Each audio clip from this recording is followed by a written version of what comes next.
15/2/2024 November ಚೆನ್ನೈನ ಗಿಂಡಿ ವಿಘ್ನೇಶ್ವರನ್ ಎಂಬ ತಂದೆ ತಾಯಿಯ ಪ್ರೀತಿ ಮಗ, ಅದರಲ್ಲೂ ಆಟೋಮೊಬೈಲ್ ಇಂಜಿನಿಯರ್ ಆಗಿದ್ದ ಈ ವ್ಯಕ್ತಿ ಯಾಕೆ ಕೊಲೆ ಮಾಡ್ದ? ಕೊಲೆಗೆ ಕಾರಣ ಆದರೂ ಏನು? ಇಷ್ಟು ವಿಕೃತವಾಗಿ ಈತ ಒಬ್ಬ ಡಾಕ್ಟರ್ನ ಕೊಲೆ ಮಾಡೋಕ್ಕೆ ಏನಿತ್ತು ಅಂತ ಕಾರಣ? ನೋಡೋಣ ಬನ್ನಿ. ನಮಸ್ಕಾರ ಚದುರಂಗ ವೀಕ್ಷಕರೇ, ನೀವು ನೋಡ್ತಾ ಇದ್ದೀರಾ ಚದುರಂಗ ನೈಜ ಕಥೆಗಳು. ನಾನು ದೀಪಿಕಾ. ಬನ್ನಿ ಇವತ್ತಿನ ಈ ನೈಜ ಕಥೆ ಏನಾಯಿತು ಅಂತ ನೋಡೋಣ.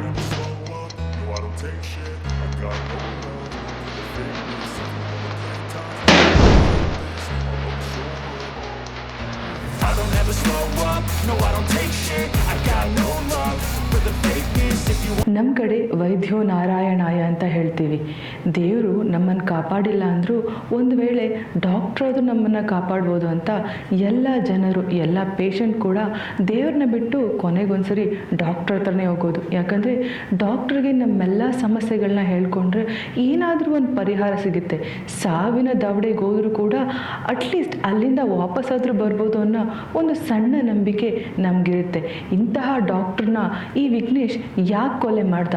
ಅಷ್ಟು ಕ್ರೂರವಾಗಿ ಕೊಲೆ ಮಾಡುವಂತಹ ಘಟನೆ ಆದರೂ ಏನು ನಡೀತು ನೋಡೋಣ. ಇತ್ತ ವಿಘ್ನೇಶ್ ಬಗ್ಗೆ ಮಾತಾಡೋದಾದ್ರೆ, ಈತ ಮಧ್ಯಮ ವರ್ಗದ ಕುಟುಂಬದ ಒಬ್ಬ ಒಳ್ಳೆಯ ಹುಡುಗ, ತಂದೆ ತಾಯಿಯ ಪ್ರೀತಿ ಮಗ. ಅದರಲ್ಲೂ ತಾಯಿಯನ್ನ ಅತಿ ಹೆಚ್ಚಾಗಿ ಪ್ರೀತಿ ಮಾಡ್ತಿದ್ದ. ತಾಯಿ ಎಲ್ಲೇ ಹೋದ್ರು ಅವನ ಜೊತೆ ಹೋಗ್ತಾ ಇದ್ರು. ತಾಯಿಗೆ ಒಂದು ಸಣ್ಣ ನೋವಾದರೂ ಅವನ ಕೈಲಿ ಅದನ್ನು ಸಹಿಸ್ಕೊಳ್ಳೋಕ್ಕಾಗ್ತಿರ್ಲಿಲ್ಲ.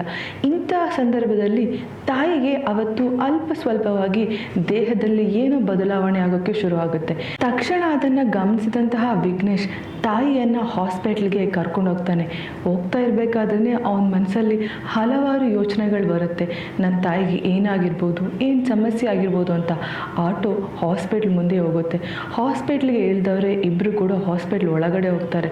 ತಾಯಿಯನ್ನು ಡಾಕ್ಟರ್ ಹತ್ರ ಚೆಕಪ್ ಮಾಡ್ಸೋಕ್ಕೆ ಕಳಿಸಿ ಹೊರಗಡೆ ಕಾಯ್ತಾ ಕೂತ್ಕೋತಾನೆ ವಿಘ್ನೇಶ್ವರ್. ಹಲವಾರು ಟೆಸ್ಟ್ಗಳಾದಮೇಲೆ ಟೆಸ್ಟಿನ ರಿಪೋರ್ಟ್ಗಾಗಿ ವೇಟ್ ಮಾಡ್ತಿದ್ದ ಡಾಕ್ಟರ್ಗೆ ಒಂದು ಶಾಕಿಂಗ್ ನ್ಯೂಸ್ ಗೊತ್ತಾಗುತ್ತೆ. ಕಾರಣ ವಿಘ್ನೇಶ್ವರ್ ತಾಯಿಗೆ ಕ್ಯಾನ್ಸರ್ ಇದೆ ಅಂತ. ಕ್ಯಾನ್ಸರ್ ಮಹಾಮಾರಿ ತನ್ನ ತಾಯಿಗೆ ಬಂದಿದೆ ಅಂತ ವಿಘ್ನೇಶ್ವರನ್ ತಿಳ್ಕೊಂಡ ತಕ್ಷಣ ಅವನಿಗೆ ಎದೆಯಲ್ಲಿ ಅಗಾಧ ನೋವು ಉಂಟಾಗುತ್ತೆ. ಯಾರೇ ಆದರೂ ತನ್ನ ತಾಯಿಗೆ ಸಣ್ಣ ಒಂದು ಗಾಯ ಆದರೆ ಸಹಿಸ್ಕೊಳ್ಳೋಕ್ಕಾಗಲ್ಲ. ಅದರಲ್ಲೂ ಇಂತಹ ದೊಡ್ಡ ಕಾಯಿಲೆ, ಸಾವಿನ ದವಡೆಗೆ ಕರ್ಕೊಂಡು ಹೋಗುವಂತಹ ಕ್ಯಾನ್ಸರ್ ತನ್ನ ತಾಯಿಗೆ ಇದೆ ಎಂದು ಡಾಕ್ಟರ್ ವಿಘ್ನೇಶ್ವರ್ ಹತ್ರ ಹೇಳಿದಾಗ ಅವನಿಗಾದಂತಹ ನೋವು ಬಹುಶಃ ಎಲ್ಲ ಮಕ್ಕಳಿಗೂ ಅನುಭವಿಸ್ತಾರೆ. ತಾಯಿಗೆ ಇಂಥದ್ದೊಂದು ಕಾಯಿಲೆ ಇದೆ ಅಂತ ತಿಳ್ಕೊಂಡ ತಕ್ಷಣ ತಾಯಿಯನ್ನು ಮನೆಗೆ ಕರ್ಕೊಂಡು ಬಂತಹ ವಿಘ್ನೇಶ್ವರ್ ತುಂಬ ಯೋಚನೆ ಮಾಡ್ತಾನೆ. ಮನೆಯಲ್ಲೇ ಊಟನೂ ಸೇರದೆ, ನಿದ್ರೆನೂ ಬರದೆ, ಇತ್ತ ಕೆಲಸಕ್ಕೂ ಹೋಗದೆ ಅಗಾಧ ನೋವಿನಿಂದ ನರಳಾಡ್ತಿರ್ತಾನೆ.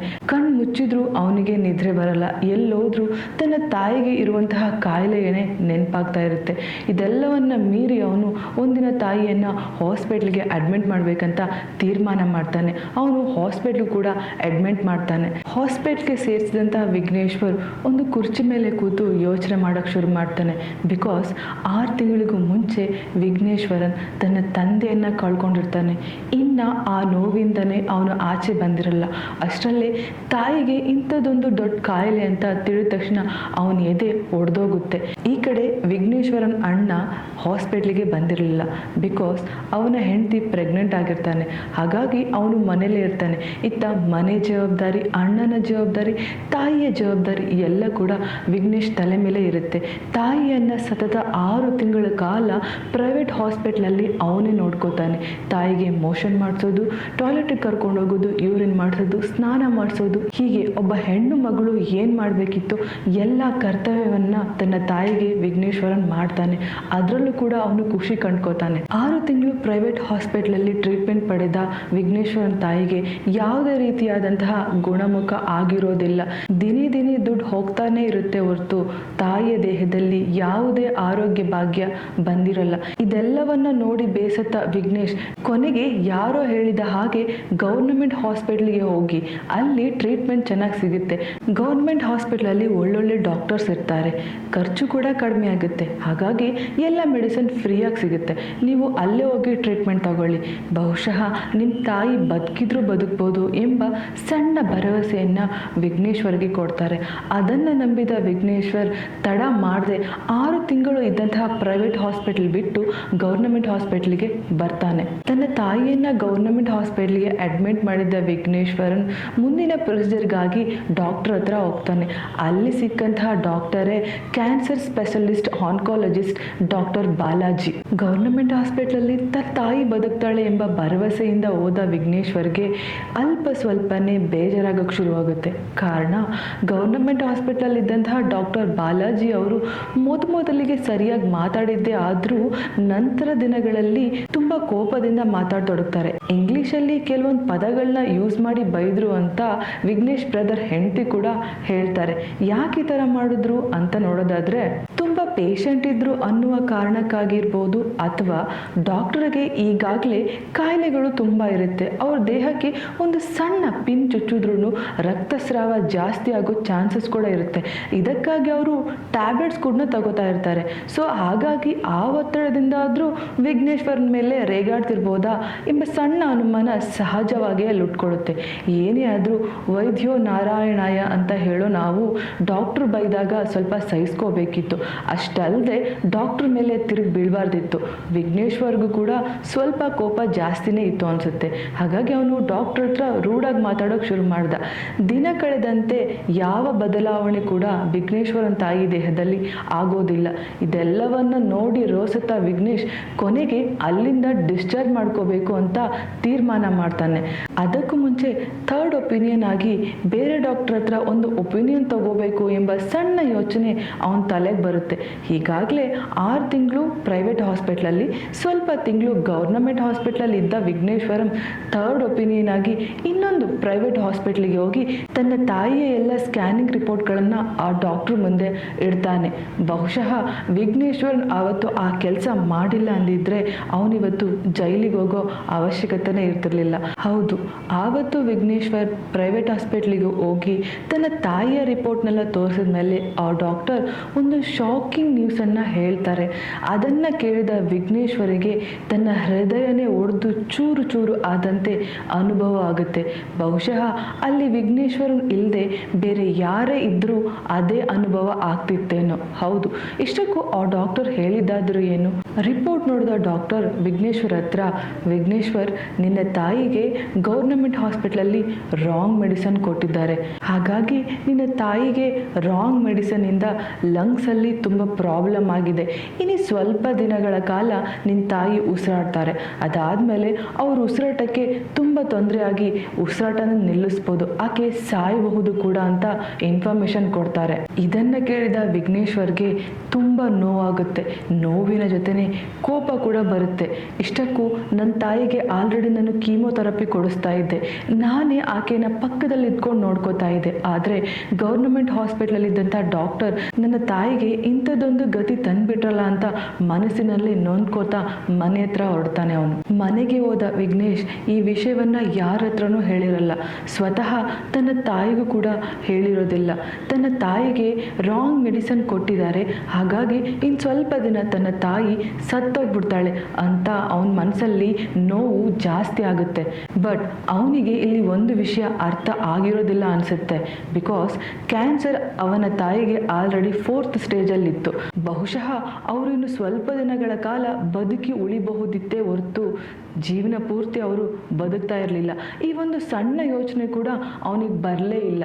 ಈ ಪ್ರೈವೇಟ್ ಹಾಸ್ಪಿಟ್ಲಲ್ಲಿ ಇರುವಂತಹ ಡಾಕ್ಟರ್ ಹೇಳಿದ ವಿಷಯವನ್ನೇ ನಂಬಿಕೊಂಡು ಗೌರ್ನಮೆಂಟ್ ಹಾಸ್ಪಿಟ್ಲಲ್ಲಿ ಇದ್ದಂತಹ ಡಾಕ್ಟ್ರು ನನ್ನ ತಾಯಿಗೆ ತಪ್ಪಾದ ಟ್ರೀಟ್ಮೆಂಟ್ ಕೊಟ್ಟಿದ್ದಾರೆ, ಹಾಗಾಗಿ ಇನ್ನು ಸ್ವಲ್ಪ ದಿನಗಳ ಕಾಲ ನನ್ನ ತಾಯಿ ಬದುಕೋದೇ ಇಲ್ಲ, ಸತ್ತೋಗ್ಬಿಡ್ತಾರೆ. ಇದಕ್ಕೆಲ್ಲ ಕಾರಣ ಡಾಕ್ಟರ್ ಬಾಲಾಜಿ ಅಂತ ತನ್ನ ಮನಸ್ಸಿನಲ್ಲಿ ತಾನು ನಿರ್ಧಾರ ಮಾಡ್ಕೋತಾನೆ. ಸಹಜವಾಗಿಯೇ ಒಬ್ಬ ಮನುಷ್ಯನಿಗೆ ತಾನು ಇಷ್ಟಪಟ್ಟಂತಹ ವ್ಯಕ್ತಿ ತನ್ನಿಂದ ದೂರ ಆಗ್ತಾ ಇದ್ದಾರೆ, ಅದು ತಾನು ಮಾಡಿಲ್ಲದಂತಹ ತಪ್ಪಿಗೆ, ಬೇರಾರೋ ಮಾಡಿದ ತಪ್ಪಿಗೆ ಅವನ ಪ್ರಾಣ ಬಿಡ್ತಾ ಇದ್ದಾನೆ ಅಂತ ಗೊತ್ತಾದರೆ ಒಬ್ಬ ವ್ಯಕ್ತಿಯ ಮನಸ್ಥಿತಿ ಹೇಗಿರುತ್ತೆ?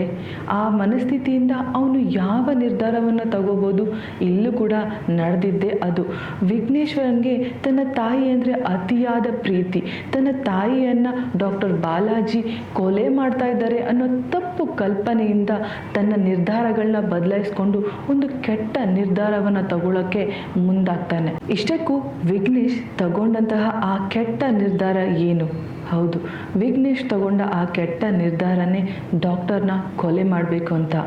ನನ್ನ ತಾಯಿ ಭೂಮಿ ಮೇಲೆ ಇಲ್ಲ ಅಂದರೆ ಡಾಕ್ಟರ್ ಬಾಲಾಜಿ ಕೂಡ ಈ ಭೂಮಿ ಮೇಲೆ ಇರಬಾರ್ದು ಎಂಬ ಕೆಟ್ಟ ನಿರ್ಧಾರ ಮಾಡಿದಂತಹ ವಿಘ್ನೇಶ್ವರನ್ ತನ್ನ ಮನೆಯಲ್ಲೇ ಇದ್ದಂತಹ ಒಂದು ಚಾಕು ತಗೊಂಡು ಹಾಸ್ಪಿಟ್ಲ್ ಹತ್ತ ಮುಖ ಮಾಡ್ತಾನೆ. ಹಾಸ್ಪಿಟ್ಲಿಗೆ ಹೋದ ವಿಘ್ನೇಶ್ ಡಾಕ್ಟರ್ ಬಾಲಾಜಿ ಹತ್ರ ಪರ್ಸ್ನಲ್ ಆಗಿ ಮಾತಾಡಬೇಕು ಅಂತ ಅಪಾಯಿಂಟ್ಮೆಂಟ್ ಕೂಡ ತಗೋತಾನೆ. ಅವರಿದ್ದಂತಹ ಚೇಂಬರ್ಗೂ ಕೂಡ ಹೋಗ್ತಾನೆ.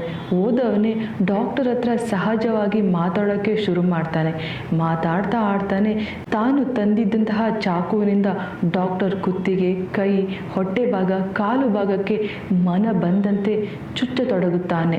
ಆ ಕ್ರಂದನದಿಂದ ನನ್ನ ತಾಯಿಗೆ ರಾಂಗ್ ಮೆಡಿಸನ್ ಕೊಟ್ಟಿದ್ದೀಯ, ನೀನು ಬದುಕಬಾರ್ದು ಎಂದು ಕೂಗಿ ಕೂಗಿ ಡಾಕ್ಟರ್ ಹೊಟ್ಟೆಗೆ, ಎದೆಯ ಭಾಗಕ್ಕೆ, ಕೈ ಕಾಲುಗಳಿಗೆ ಚಾಕುವಿನಿಂದ ಇರಿಯತೊಡಗ್ತಾನೆ.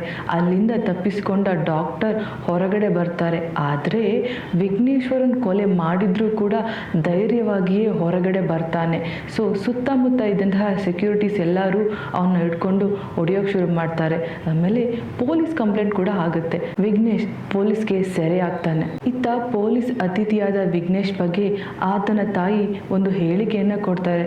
ನನ್ನ ಮಗನಿಗೆ ನನ್ನ ಮೇಲೆ ಅತಿಯಾದ ಪ್ರೀತಿ, ಹಾಗಾಗಿ ಈ ಒಂದು ನಿರ್ಧಾರ ತಗೊಂಡಿದ್ದಾನೆ, ದಯವಿಟ್ಟು ಅವನ್ನ ಕ್ಷಮಿಸ್ಬಿಡಿ ಅಂತ ಹೇಳ್ತಾರೆ.